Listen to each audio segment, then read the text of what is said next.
কুম্ভ রাশি কুম্ভ লগ্ন একই স্থানের জাতক জাতিকাদের শনির মার্গী হওয়ার ফলস্বরূপ 2025-এর 29শে মার্চ পর্যন্ত কেমন যাবে তা নিয়ে আজকের এই বিস্তারিত আলোচনা। নমস্কার, সকলকে স্বাগত জানাই আমাদের চ্যানেলে। আপনার দিনটি শুভ হোক এই প্রার্থনা করে আজকের ভিডিওটি শুরু করছি। আজকের বিষয়টি আপনাদের জন্য গুরুত্বপূর্ণ হতে চলেছে, কারণ বর্তমানে শনি মহারাজ কিন্তু আপনাদের রাশিতেই বিরাজমান। আরও একটি বিষয় হলো, এই রাশির জাতক জাতিকারা বর্তমানে কুম্ভের সাথে দ্বিতীয় চরণের শেষ পর্যায়ে রয়েছে। বর্তমানে শনি গোচর করছে রাহুর নক্ষত্র শতভিষা নক্ষত্রে। আগামী 27শে ডিসেম্বর 2024 শনি কিন্তু রাহুর নক্ষত্র থেকে চলে যাবে বৃহস্পতির নক্ষত্র পূর্ব ভাদ্রপদ নক্ষত্রে। আপনাদের রাশির কেন্দ্রে অবস্থান করার জন্য আপনাদের একটি মহাপুরুষ যোগ শস নামের সৃষ্টি হচ্ছে।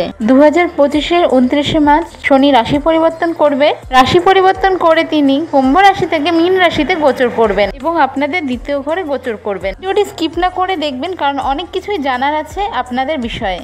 বিশ্বের সমগ্র কুম্ভ রাশির জাতক জাতিকাদের জন্য আজকের এই প্রেডিকশনটি একটি জেনারেল প্রেডিকশন। সে সমগ্র চন্দ্র রাশির কুম্ভ রাশির জাতক জাতিকা যারা রয়েছেন তাদের জন্য এটি একটি জেনারেল প্রেডিকশন। কুরেট প্রেডিকশনের জন্য আপনারা জন্মচার্ট দেখিয়ে নেবেন। কালপুরুষ রাশিচক্র অনুযায়ী আপনারা কালপুরুষ রাশি মণ্ডলের 11তম রাশি। আপনাদের রাশির অধিপতি স্বয়ং শনি মহারাজ। শনি আপনাদের প্রথমভাবে স্বয়ং গৃহে বিরাজমান।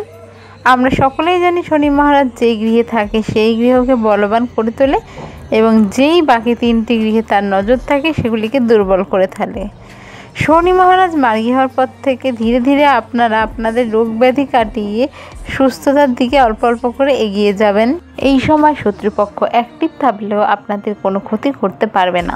এই সময় ব্যক্তিত্বের সমৃদ্ধি হবে, আত্মসম্মান বৃদ্ধি পাবে, নাম যশ খ্যাতি এই সময় বাড়বে। নিজেদের মধ্যে যে আলস্যতা ভাব আপনারা লক্ষ্য করছিলেন তা থেকেও এই সময় বেরিয়ে আসতে পারবেন। এই সময় যদি মাত্রা অতিরিক্ত হেয়ার ফল হয় তাহলে কিন্তু কিছু রেমেডি আপনাদের করতে হবে। তাতেই আপনারা বুঝতে পারবেন যে জন্মছকে আপনাদের শনি দুর্বল অবস্থায় রয়েছে বা শত্রুর ঘরে রয়েছে। এই সময় যাদের জন্মছকে শনি দুর্বল রয়েছে তারা অল্পতেই কষ্ট পাবেন, দুঃখ পাবেন। এর সাথে সাথে সময়ের কাজ সময় করে উঠতে পারবেন না, দরকারি কাজ পরে করবেন, অদরকারি কাজ আগে করবেন। কেউ যদি অ্যাকুরেট বিশ্লেষণ চান তবে নিশ্চয়ই নিজের জন্মছক একবার দেখিয়ে নিন। আপনাদের ফার্স্ট হাউসের সাথে সাথে আপনাদের 12th হাউসের অধিপতিও হলো শনি মহারাজ। এই সময় আপনাদের আধ্যাত্মিক চিন্তা ভাবনা বাড়বে। যারা অনসাইট যাওয়ার কথা ভাবছিলেন তাদের জন্য সময় ভালো, যারা বিদেশে সেটেল হওয়ার কথা ভাবছিলেন তাদের জন্য সময় ভালো, যারা প্রাইভেট জব করতে চাচ্ছিলেন তাদের এই সময় বড় কোনো কোম্পানিতে জব হতে পারে। তৃতীয় দৃষ্টি থাকছে আপনাদের থার্ড হাউসের অধিপতি হলো মঙ্গল। নভেম্বর মাস থেকে শুরু করে ডিসেম্বর মাসের অর্ধেক টাইম পর্যন্ত মঙ্গল থাকছে কর্কট রাশিতে নিচস্থ হয়ে।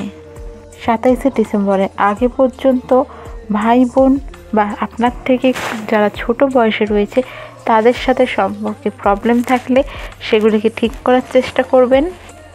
যে কোনো যাত্রা বা ট্যুর চেষ্টা করবেন অ্যাভয়েড করার। 27শে ডিসেম্বর 2024-এ যখন শনি মহারাজ রাহুর নক্ষত্র ছেড়ে বৃহস্পতির নক্ষত্রে গোচর করবে তখন ধীরে ধীরে আপনাদের ভাই বোনের সাথে আপনাদের সম্পর্ক উন্নত হতে শুরু করবে। ছোটোখাটো কোনো যাত্রা হোক বা লং ট্যুর 27শে ডিসেম্বরের পর থেকে আপনাদের জন্য ভালো যোগের সৃষ্টি হচ্ছে।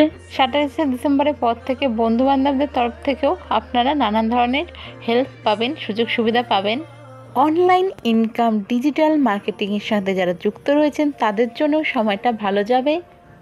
এর সাথে সাথে শনির পূর্ণ দৃষ্টি থাকছে কোথায়? আপনাদের 7ম ঘরে। আর এই 7ম ঘরের অধিপতি হলো সূর্য শনিদেবের পিতা। তবে পিতা পুত্র হিসাবে শনি সূর্যের সম্পর্ক যে খুব একটা ভালো ছিল না তা আমরা সকলেই জানি। শনির পূর্ণ দৃষ্টি থাকছে 7ম ঘরে অর্থাৎ সূর্যের ঘরে।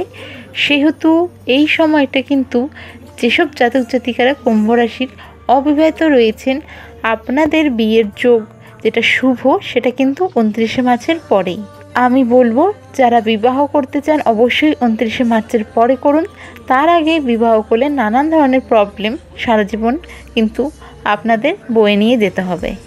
4 ফেব্রুয়ারি 2025 পর্যন্ত বৃহস্পতি কিন্তু বক্রী থাকছে, তাই বৃহস্পতি অতিচারিতা এই সময় বৃদ্ধি পাবে। আরও একটি বিষয় হলো যারা দম্পতি রয়েছেন, বিবাহিত দম্পতি, তাদের ক্ষেত্রে বলবো এই সময় ছোটোখাটো ঝগড়া করার সময় নিজেদের কথাবার্তা নিজেদের বাণীতে কন্ট্রোল রাখবেন। ছোটোখাটো কোনো অশান্তি হওয়ার কথা না যেটা, সেটা থেকে অশান্তি কিন্তু শেষ পর্যন্ত কোর্ট পর্যন্ত গড়িয়ে যেতে পারে, আর এর সাথে সাথে ডিভোর্স পর্যন্ত হতে পারে, যেটা কোনোভাবেই কাম্য ছিল না সেটা হয়ে যেতে পারে। তাই খুব সাবধান নিজের বাণীর ক্ষেত্রে। কুম্ভ রাশির জাতক জাতিকাদের আরও একটি কথা বলবো, যেই সমস্যা কোর্টের বাইরে সমাধান সম্ভব, অর্থাৎ যেই মামলা কোর্টের বাইরে নিষ্পত্তি করা যায় সেটা কোর্ট পর্যন্ত না নিয়ে যাওয়াই আপনাদের পক্ষে ভালো। এই সময় কিন্তু রেজাল্ট আপনাদের তরফে নাও আসতে পারে। নতুন কোনো পার্টনারশিপ বিজনেসের ক্ষেত্রে এই সময় নিজেকে জড়াবেন না, 29শে মার্চের পরে তা করুন। যারা রাজনীতিবিদ রয়েছেন তাদের জন্য এই সময়টা একটু চাপের, কোনো রকম ষড়যন্ত্র বা কাছের মানুষ থেকে কোনো রকম প্রতারণার শিকার আপনারা হতে পারেন। যারা সরকারি চাকরিজীবী রয়েছেন তাদের জন্যও একটু চাপের, কর্মক্ষেত্রে আপনার কাছের কেউ আপনার জন্য ষড়যন্ত্র করতে পারে, তাই ভীষণ সাবধান।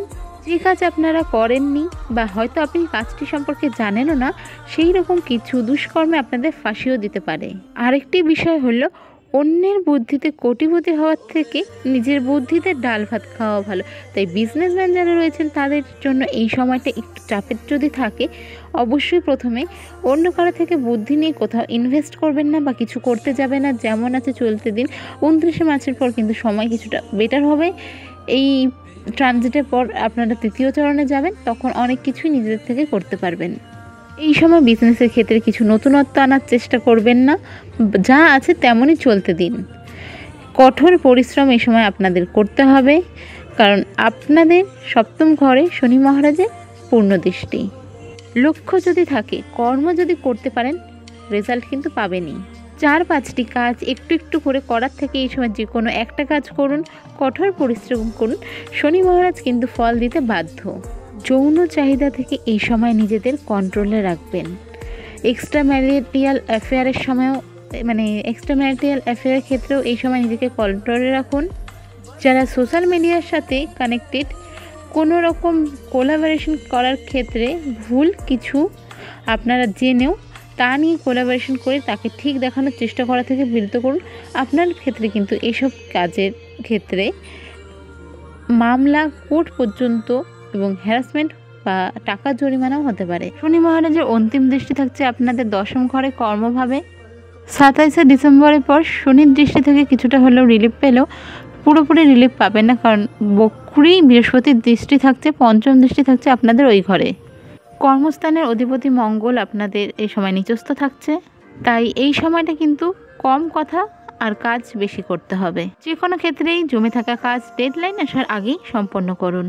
তবে রাজনীতিবিদদের ক্ষেত্রে কিন্তু 27শে ডিসেম্বর নয়, তারপরেও কিছুটা সময়, অর্থাৎ 4 ফেব্রুয়ারি যতদিন পর্যন্ত বৃহস্পতি বক্রী থাকছে আপনাদের জন্য কিন্তু একটু চাপের সিচুয়েশন থাকছে, একটু নয় বেশ অনেকটাই, কারণ নিজেদের লোকের কাছ থেকে প্রতারণা ষড়যন্ত্রের শিকার হতে পারেন, প্রতারিত হতে পারেন। তাই খুব সাবধানে চোখ কান খোলা রেখে সব কিছু করুন। কুম্ভ রাশির জাতক জাতিকাদের এখন সবথেকে বড় ব্যাপার যেটা বলবো, চোখ কান খোলা রেখে মুখ বন্ধ করে কঠোর পরিশ্রম করে যান। কঠোর পরিশ্রম কাজ করা ছাড়া আপনাদের এই মুহূর্তে আর কোনো রাস্তা সেভাবে খোলা নেই। তাই পরিশ্রম কঠোর কাজ আপনাদের করতেই হবে। ফলের আশা রাখবেন না, ফলের আশা রেখে আপনারা ভাবছেন যেটা হবে তার থেকে হয়তো ভালোও হতে পারে বা কিছুটা কমও হতে পারে। তাই ফলের আশা না রেখে কঠোর পরিশ্রম করে যান, সময় ভালো হবে, সৎ রেজাল্ট আপনারা পাবেন। গাড়ি ঘোড়া চালানোর সময় খুব সাবধানে চালাবেন। বাইক যারা চালান তারা অবশ্যই হেলমেট পরবেন। এই সময় কিন্তু চোট আঘাত লাগার সম্ভাবনা থাকছে। এই সময় শনি রয়েছে রাহুর নক্ষত্রে এবং রাহু রয়েছে শনির নক্ষত্রে, একে অপরের নক্ষত্রে রয়েছে। আমরা একটা জ্যোতিষ ভাষায় বা আমরা অনেকেই জানি যে শনিকে আমরা কিন্তু অনেকে বলে থাকি কালো বা কালা গ্রহ, আর রাহু তো ম্যাজিক, সবাই জানি ইলিউশন। রাহু শুধু মাথা রয়েছে আর কিছুই নেই, ওই মাথা দিয়ে ওই বুদ্ধি দিয়ে সব কিছু করে, ম্যানিপুলেট করে। তো তাহলে একে অপরের গ্রহে রয়েছে, আর একজনকে আমরা কালা বলি, একজনকে আমরা বলি ম্যাজিক। তাহলে কী হলো? ব্ল্যাক ম্যাজিক, কালা জাদু। তাই এই সময় যারা কালা জাদু অর্থাৎ কালা জাদু বা এরকম ধরনের বিদ্যা, জ্যোতিষ, তান্ত্রিক, তন্ত্র মন্ত্র ঘড়ি বা নানান ধরনের সব কিছু প্র্যাকটিস করি, এসব অকাল্ট সায়েন্স, তার সাথে সাথে নিউমোলজি, ট্যারোট, এদের জন্য সময়টা কিন্তু ভীষণ ভালো। আপনারা চাইলে আরও এসব বিষয়ে এই সময় জ্ঞান অর্জন করতে পারেন।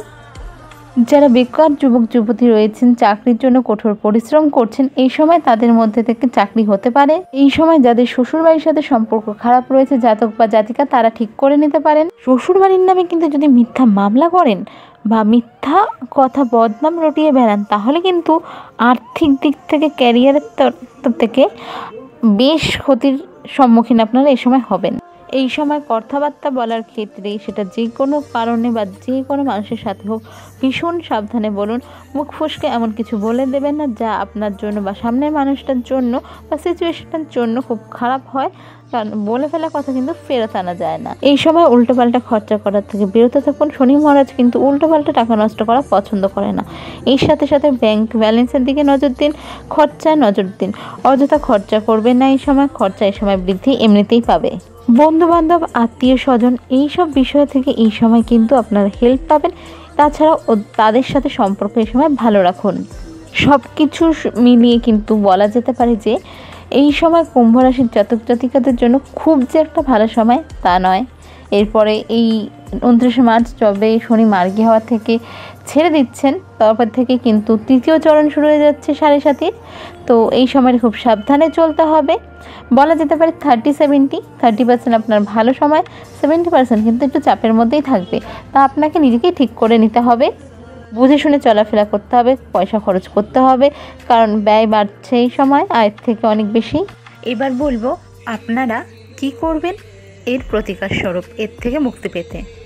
সবার প্রথমেই বলবো যে জিনিসটি করতে হবে সেটি হলো, প্রতিদিন সন্ধ্যের পর অর্থাৎ সূর্যাস্তের পর আপনারা শনির বীজ মন্ত্র জপ করুন 108 বার। যাদের পক্ষে 108 বার সম্ভব অবশ্যই করুন। যাদের পক্ষে কোনোভাবেই সম্ভব হয়ে উঠছে না, 21 বার করে জপ করতে পারেন। এর সাথে সাথে শনিবার করে আপনারা বেগুন খাবেন না, সরষের তেল খাবেন না।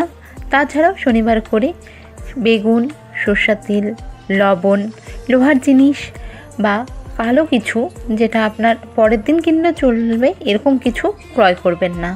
এর সাথে সাথে মঙ্গলবার করে হনুমানজির মন্দির দর্শন করুন, হনুমান চালিসা প্রত্যেক দিন পড়ুন। তাহলেই দেখবেন এই সময়টা আপনাদের এতটাও কঠিন যাচ্ছে না। যদি ভিডিওটি ভালো লেগে থাকে অবশ্যই শেয়ার করুন আপনাদের বন্ধুবান্ধবদের সাথে। দেখা হবে পরের ভিডিওতে। রাধে রাধে।